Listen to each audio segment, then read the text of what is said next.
轻微的呢，你看这边打完肉毒以后，你有没有发现这边的眉毛比较低，这边没有打肉毒，我这边眉毛比较高，所以打抬头纹，我会让你的额肌放松没力，你的额肌没办法往上的时候，你这边眉毛就会往下掉。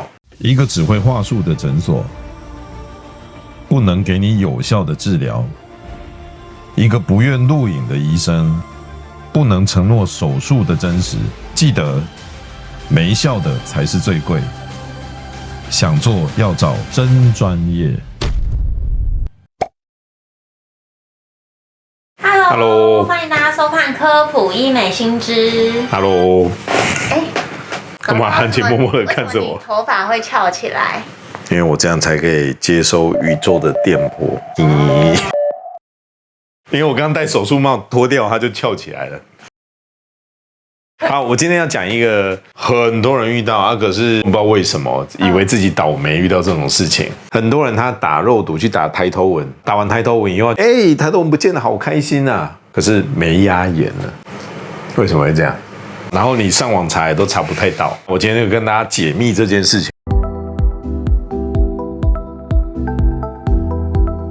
肉毒不是要收紧我们这个地方吗？不是应该让眼睛变大吗？怎么我打完抬头纹以后反而没压眼了呢？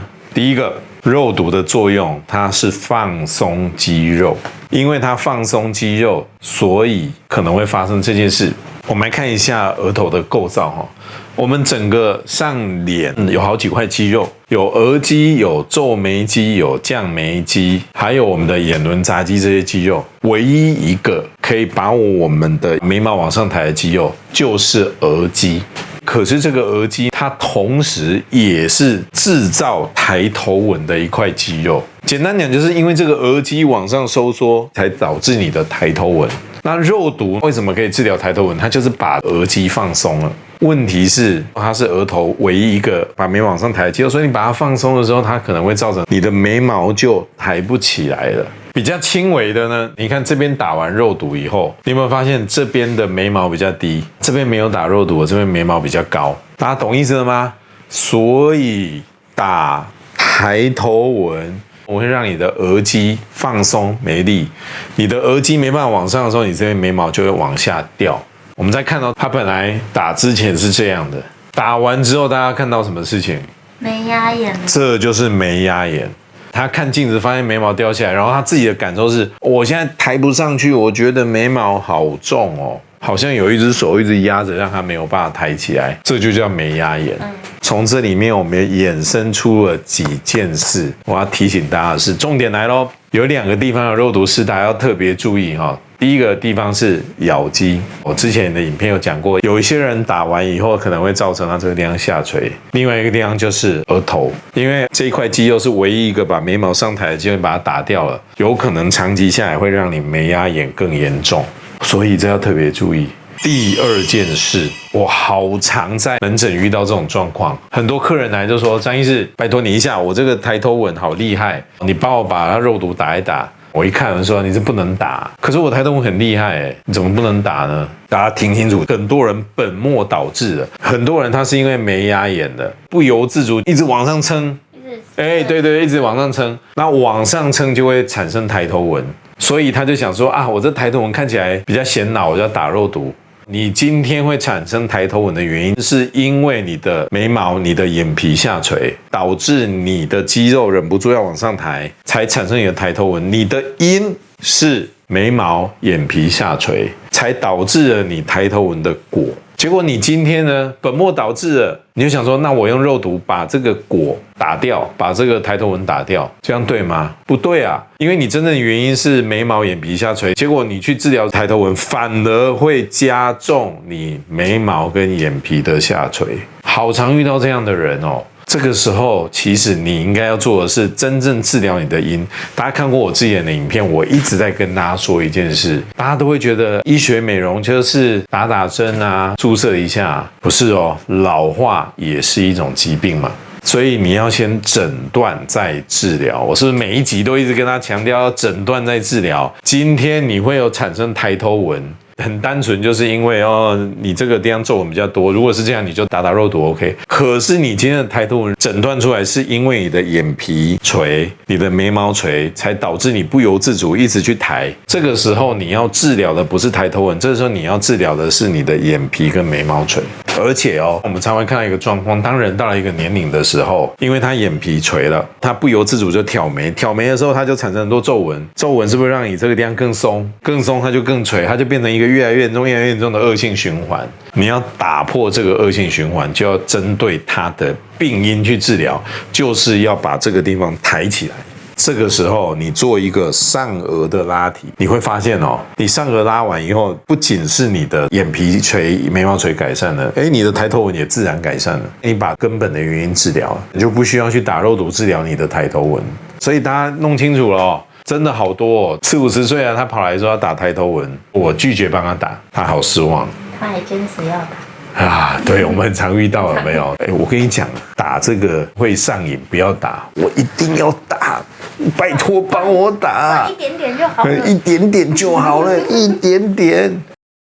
我有时候都开玩笑说，肉毒你只要有手就会打，很简单嘛。可是它背后它隐藏的生理学、还解剖学的概念更重要。打抬头纹谁不会打？吁一下就打好了。可是如果你今天没有针对原因打，打完只会更垂、更严重，会造成眉压眼。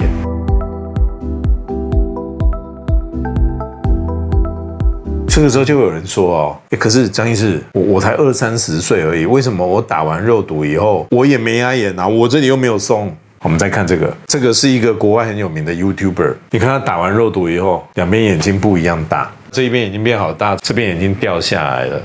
怎么会这个样子呢？接下来又要开启医师模式了。正在观看的医师这时候说张医师又来讲论文，一般的民众巴拉巴拉巴拉巴拉巴拉，接下来可能听不太懂。我们的小编现在在旁边又说又要开始讲天书了。我们的上眼皮在这里，对吧？可是上眼皮分成2个部分，这个影片我之前有讲，大家可以去看上眼皮分成哪2个部分呢？我们以双眼皮这个折痕为界限，这个折痕以上的部分呢是上眼皮的上半部，这个折痕以下的部分呢是上眼皮的下半部。来，我们回到这个图来看这个是双眼皮的折痕这个折痕以上就是上眼皮的上半部，折痕以下是上眼皮的下半部。为什么要这样分呢？来，我们再回来这里看，你看我这样拉的时候折痕以上的部分会动，但折痕以下的部分是不会动的所以上眼皮的上半部是由额头这个地方来决定的，那折痕以下的这一块眼皮是由什么东西来动的？我们来看这个图，折痕以下的这个眼皮呢，它是由这一块肌肉，这块肌肉叫做提眼睑肌。提眼睑肌，哇，常常听到这个词，对吧？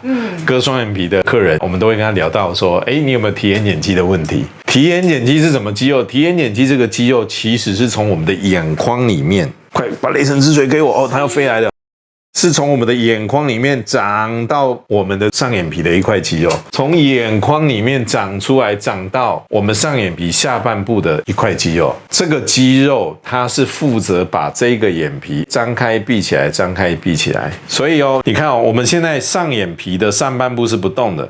好，你眼睛慢慢闭起来，慢慢张开，折痕以下的部位它会闭起来、张开、闭起来、张开。这个折痕以下闭起来、张开就是由提眼睑肌来控制的。所以有些人他打完肉毒以后打错位置了，肉毒扩散到了眼睛里面，造成提眼睑肌无力。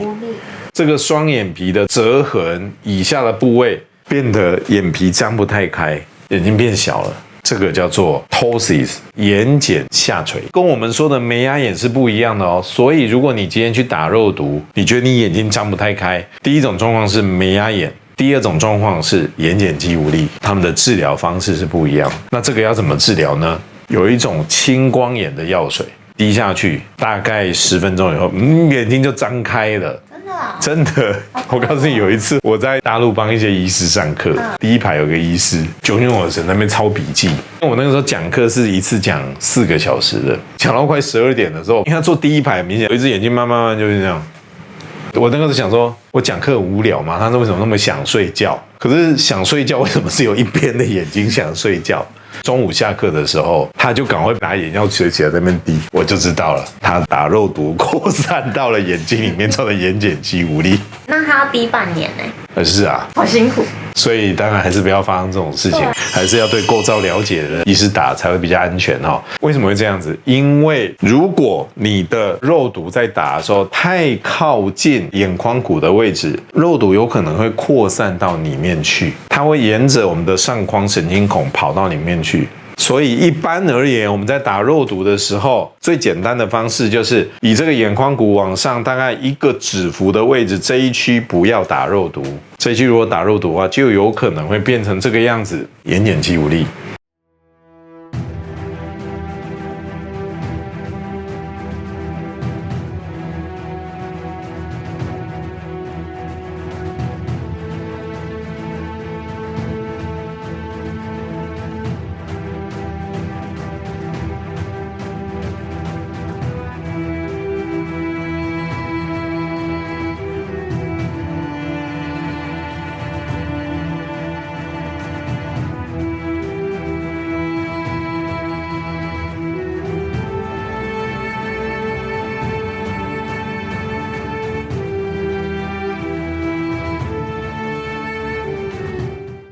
所以我今天跟大家分享了一件事情，就是打肉毒是一个非常简单的事，但是它后面在构造上也必须非常熟悉。有些人打完肉毒他会没压眼，那是因为肉毒把你的额肌放松了。所以请各位一定要注意，不要以为肉毒是美容的神器。如果你今天你会产生太多根本原因是因为你眉眼下垂，你要处理的是你的病因，而不是拿个肉毒啪啪啪随便打，因为打完反而会让你垂得更严重。就像我之前讲的一样，老化你可以认为它也是一种疾病，你要先诊断再治疗，不是随便打一打。那另外呢，如果呢你是打完以后有点像加菲猫，眼睛睁不太开，那可能是你的肉毒跑到了眼球里面啦。那这个时候你就需要滴这种特别的青光眼药水了哈。今天的节目会不会太深？不会。好，如果大家觉得呢我们的节目对你有帮助的话，欢迎把这个节目也分享给你的朋友，我相信让他们在变美的路上有很多的帮助。把我们的这个节目分享给你的朋友，跟我们小编讲，他会把我这本书的电子档分享给你们哦。有疑问的话，也欢迎大家私讯我们哦。那最后呢，我们来给大家一个 Q&A 的时间。如果今天你有抬头纹，就是抬头纹造成你的困扰，你会做什么样的选择？ A. 管他的，直接先打肉毒。B. 玻尿酸不是神物吗？就是填玻尿酸。C. 找专业的医师先诊断再治疗。拜拜。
因为没效才是最贵，想做要找专业哦。